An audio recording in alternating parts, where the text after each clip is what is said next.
There's a new face on late-night television, and she is breaking all sorts of ground to get there. A Little Late with Lilly Singh will premiere on NBC, making the 30-year-old the only woman and person of color to get that slot on a major network. Amna Nawaz sat down with Singh on her Los Angeles set. It's the latest in our series, Race Matters Solutions, and part of our ongoing arts and culture series, Canvas. The 10 stages of diet grief. Dun, dun, dun, dun, dun, dun, dun. She's one of YouTube's biggest success stories ever. What up, everyone? It's your girl, Superwoman. Lilly Singh, aka Superwoman, first dipped a toe into internet waters 10 years ago with basic video blogs. When it comes to our boyfriends, we want all the attention we can get, which makes us, okay, a little bit needy. But she quickly dove in deeper, developing her comedic skill. No, girl, I'm wearing flats. Ain't nobody got time for heels tonight.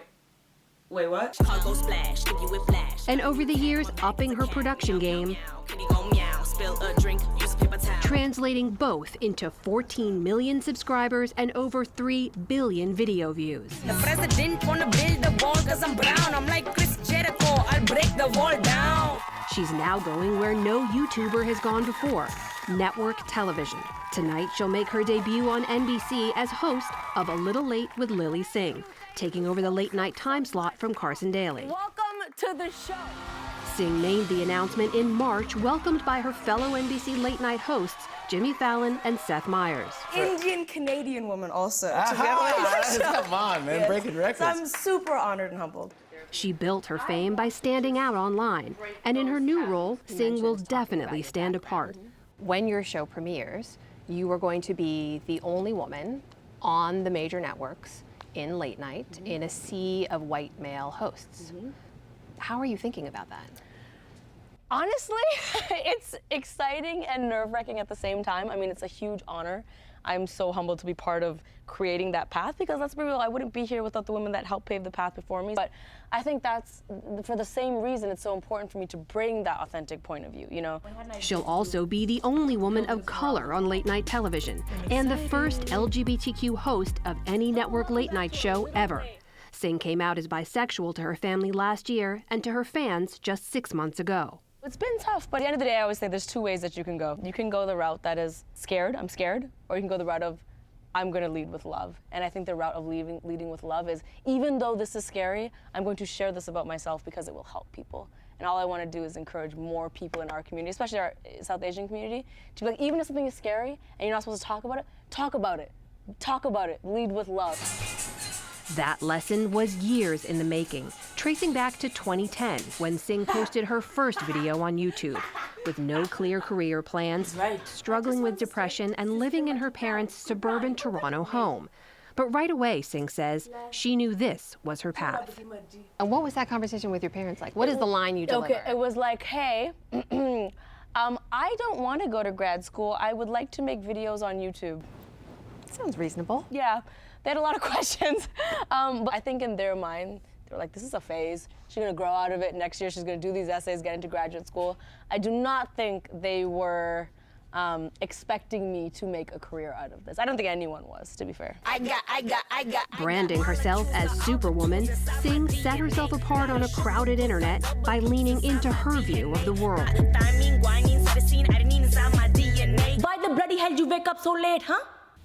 Good morning to you too, Mom. Posting campy impersonations of her parents. Bloody 2 p.m. Girl, you should call me on your cell phone. Writing and performing hip-hop parodies. When you need some treats. And delivering a steady stream of observational humor in her signature over-the-top style. Oh, sweet baby Jesus, is that double cheese? As her followers and her fame grew, Singh's reach extended far beyond the internet. In just under 10 years, she ascended into entertainment's upper echelon, collaborating with Hollywood royalty like The Rock, pop culture stars like Selena Gomez, even interviewing then First Lady Michelle Obama. No, you hang up. The Lilly Singh empire has now unfurled across media platforms. In 2017, she published a self-help book called How to Be a Boss, or as she would say it, How to be a boss. The book went on to become a New York Times bestseller. Her world tours sold out in dozens of countries. And her journey so far has even been documented in a 2016 film, A Trip to Unicorn Island. I'm gonna take you all on a trip to Unicorn Island. Unicorns, by the way, are sort of a thing for Singh. I just like unicorns. Honestly, I am obsessed with them because I feel like anytime I talk about unicorns, people are so fixated on if they're real or not, and I feel like that misses the whole point. I feel like if I want to say I'm a unicorn, then I'm a unicorn, and you can just believe and be. And also, it's because my synonym for happy place is Unicorn Island. For her next chapter, Singh has brought along the team from some of her biggest viral hits, hoping they can create the same success for NBC. Social media people are mine. The editor is mine. Got my desk out here. Equally important, she says, is the history she's carrying forward. In 1986, Joan Rivers became the first woman given a shot at the late-night chair, but she failed to gain traction and was quickly taken off the air. It took decades before another woman was given a chance, and since then, no woman has made it past a single season in late night on any major network. And so it's a lot to deal with, but I always just remind myself that it's part of chipping away that path. And so regardless of what the outcome is, if I'm being super candid with you, it's kind of not gonna matter because it's gonna help continue pave that path. And that's what my priority is, you know. You're saying regardless of how this goes, the fact that you are here. I mean, we want it to go well. There's no doubt we want it to go well. But I'm saying is like my actual presence and everyone else being a part of this is already gonna contribute to paving that path. In some ways, Singh is uniquely qualified to succeed in the new world of late night, one in which hosts are scrambling to turn television segments into internet sensations. When I'm sitting with my writers and we're going through the show format, I think, great, that's a great show. And I think by nature, my brain automatically goes, that's gonna be the YouTube part of it. And this is what the title is gonna be, and that's gonna be great. So it's kind You of can just see that It's already built in. Like I'm already sitting with my writers being like, perfect, and we'll call it this, and we'll frame the question like this, it'll be done. So I think it's just a different way of thinking. You know, it's about thinking about two formats rather than just one. Come on, we're out here making statements. Statements on statements out here. I love it.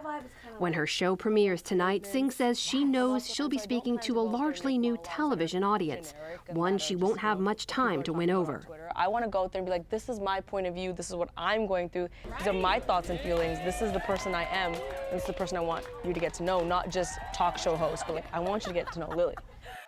For the PBS NewsHour, I'm Amna Nawaz in Los Angeles. And for those of you who like to get to sleep a little earlier, you can stream the premiere of A Little Late with Lilly Singh tonight at 10 p.m. Eastern on YouTube before it airs on NBC.